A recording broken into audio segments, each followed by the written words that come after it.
গ্রামীণ জীবন অনেক সুন্দর।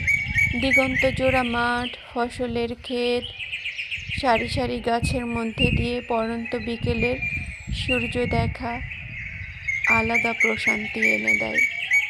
দূরে আবছা গ্রাম, ঠিক যেন ছবির মতন।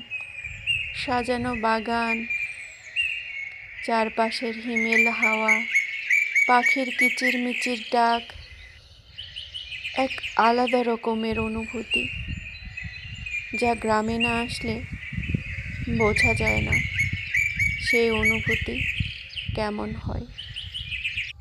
অনেক দূরে দেখা যাচ্ছে কৃষকেরা তাদের ভবিষ্যতের স্বপ্ন বুনছে পরম মমতা নিয়ে। এত সুন্দর, মনে হয় রূপকথার রাজ্যে আমি হারিয়ে গেছি। এই অনুভূতি গ্রামের প্রকৃতিতেই পাওয়া সম্ভব। হারিয়ে যাচ্ছে আমাদের গ্রামীণ জীবন, কলকারখানা আর শহরের ভিড়।